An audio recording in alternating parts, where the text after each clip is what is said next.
If you could keep a record of only one of your songs, what would it be? Paul McCartney finally names his 5 favourite Beatles songs. I would say to people that out of, I think it's about 300 songs that John and I wrote together. Paul himself has named his 5 favourites. But for some reason, this melody just kept going round and round my brain. So Paul McCartney has finally done it. After decades of interviews, after millions of fans arguing endlessly about what the Beatles' greatest song might be. You have a song you consider your worst song? Yes, but I'm not telling you. But here's the thing, the one that lands at number 1 is not what you think. It's not the most streamed, it's not the most covered, and it's not even the one you'd expect from the man who wrote Yesterday. In fact, Paul's number 1 choice will shock you. Let's count them down, because when you hear why he chose each one, you'll understand why waiting for number 1 is worth every second. We start with number 5. Number 5, You Know My Name. Look up the number. Surprised? You should be. Most casual fans don't even know this quirky B-side exists. If you could keep a record of only one of your songs, what would it be? Well, I don't know really. You know, I get asked that question quite a lot. It was released in 1970, tucked away on the flip side of Let It Be. While millions were singing hymns of comfort to Paul's dream of his mother, he was secretly keeping another song close to his heart. In the middle of the session, suddenly turned out that I had to sing one of the lines that I hadn't sung in rehearsal. Paul has admitted he loves this song because it captures something rare, pure fun. In the middle of Beatlemania, when the world treated them like prophets and kings, when every studio session carried the weight of history, there was this. John doing a lounge singer impression, Paul laughing so hard he could barely sing. out of, I think it's about 300 songs that John and I wrote together. 4 lads in a room, making each other laugh like it was 1957 again, and they were just kids in Liverpool. Think about that for a second. Out of every masterpiece, every anthem, Paul puts this one on his list. Why? Because sometimes your favorite isn't the one that made you famous. It's the one that made you happy, the one that reminded you why you loved music in the first place. And if a silly B-side made his top 5, then what kind of song could possibly sit at number 1? Hold on to that thought, because it's coming. John didn't like this song, Oh Bloody, Oh Bloody. Am I correct? Who says? What happened was me, George and Ringo were kind of slaving over this, and John wasn't there yet. John, he was late. Yes. Again. So we're not getting anywhere with it. Chinga, chinga, chinga, chinga. It was thinking, oh God, it's not happening. And John comes in to the studio. He says, what are you doing? What's happening? What are we working on? What are we working on? I say, Obladi. He goes, oh, that one. He goes over to the piano. He goes, all right, what key? And I say, A. He goes, dun, dun, dun, dun, dun, dun, dun, dun. Just like that. I mean, when you've done, like you say, 15 albums since the Beatles, they can't all be good. I mean, you know, I defy anyone to... Who is there whose every single album is a cracker? Number 4, Strawberry Fields Forever. Now here's where things get really interesting. At number 4, Paul didn't even pick one of his own songs. He picked John Lennon, Strawberry Fields Forever. Well,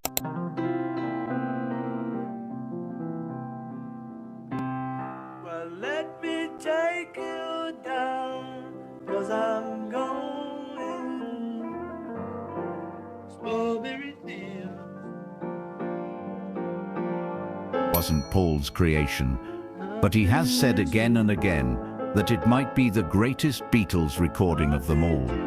Why would Paul, the man who gave us Yesterday, Let It Be, and Hey Jude, put someone else's song in his top 5? Because Paul wasn't just a songwriter, he was a fan. He was John's friend. He understood genius even when it wasn't his. He once said he was amazed by Strawberry Fields, describing it as dreamlike, otherworldly, ahead of its time. Yeah, so for me, John's input was very important. So that these days, even when I'm writing a song, I will kind of check with him just mentally, to does this suck like I think it does? Right, let's get rid of it. And think about it, when Paul praises John, it isn't casual. Their partnership was complicated, competitive, sometimes even hostile. But choosing Strawberry Fields says everything about how deeply Paul respected John. It's not just a favorite song, it's a favorite memory. The memory of his bandmate, his rival, his brother, creating something Paul knew the world would never forget. Because you think about it, it really made the whole process kind of easy. You know, we'd go in a room, two guitars, sitting opposite each other, and we'd start with some sort of idea. And then we just work on it and throw ideas back and forth. And it was fun, and it was quick. And if Paul is willing to put John's work this high on the list, then what song of his own could possibly outrank it? Number 3, Hey Jude. Hey Jude, don't make it bad. Of course, this one had to be here.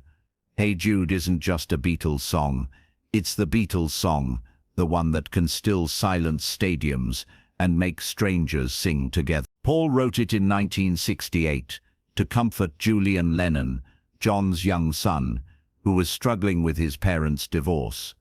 Originally, Paul sang Hey Jules, but it morphed into Jude, a universal name for anyone who needed hope. Paul has said it's one of the songs he's most proud of, and you can hear why. It starts quietly, like a private letter, but it grows and grows until it becomes something cosmic. 7 minutes of comfort, with an ending that feels infinite. When crowds of 50,000 scream na na na na back at Paul, it's more than a concert, it's a global therapy session. But here's the question, if Hey Jude, the anthem of anthems, isn't his number one, then what is? What could Paul possibly value more than the song that defines him to the world? Keep holding on. Number 1 is still coming. You're the most prolific songwriter ever. Do you think we could write a song together now? Yeah. Off you go. You want to? Oh, I've got to start it. Yeah. There's always a catch. Can you rap? Have you got a guitar? I must warn the viewers, this may be a very bad song because they don't all come out good. But we're going to start a song. Choose a subject. What are we going to write it about? Let's talk about shoes. Shoes. Yes. Let's choose shoes. There's a rhyme. Choose shoes, okay. You wanted this kind of thing or BT? Yeah, that's nice. That's okay. Choose. That's what you gotta choose. Now you gotta think of something. Let it be. This is the moment the countdown gets deeply personal. Paul once said this is the Beatles track he has probably listened to the most himself. Why? Because it came from a dream. In 1968, as the band was falling apart, as chaos consumed everything, Paul dreamt of his late mother, Mary. In that dream, she spoke to him. She told him, it will be all right. Just let it be. Speaking words of wisdom, let it be. Why did Paul McCartney write Let It Be? I had a dream. It was in the years when we were probably overdoing everything, drinking and staying out too late and getting crazy. So I was a bit sort of exhausted and I went to bed. Anyway, I had a dream, and my mother, who died probably about 10 years previously, was in the dream. She came to me in the dream. It's a magic moment because you're actually there with your mother. So she seemed to know that I was a bit stressed out, and she said, don't worry, it's going to be fine. Just let it be. And I thought, wow. And just felt really great that my mother had given me that advice, and woke up and was just remembering the dream, and I thought, what did she say? She said, let it be. And so I thought that was a great idea for a song. So I went to the piano and wrote it. When he woke up, Paul wrote it down. And the rest is history. The song became not just his personal prayer, but a hymn for the entire world. For people grieving, for people searching, for anyone who needed reassurance in the dark. Every time Paul plays it, you can feel that connection. It's not just a hit. It's a son reaching out to his mother. It's a man passing on comfort he once received. And if that is number 2, then what could possibly be number 1? What song could Paul possibly hold closer than the one that came to him from his mother in a dream? The answer is coming, and it will surprise you. Number 1. Here, There, and Everywhere. And now we arrive. After all the guesses, after all the expectations, here it is. Paul McCartney's favorite Beatles song is not Yesterday. It's not Hey Jude. It's not even Let It Be. It's Here, There, and Everywhere, a quiet ballad from a 1966 album, Revolver. At first, it seems too simple. A soft, short love song with no stadium-shaking chorus, no anthemic ending. But to Paul, it's everything. He has called it one of my favorite songs that I've ever written. He's even said it might be the one he's proudest of. Why? Because it captures something rare, love in its purest form. Not the heartbreak, not the drama, but the everyday presence of someone who makes life worth living. Making each day of the year. Paul once admitted it was inspired partly by the Beach Boys, particularly Brian Wilson's Pet Sounds.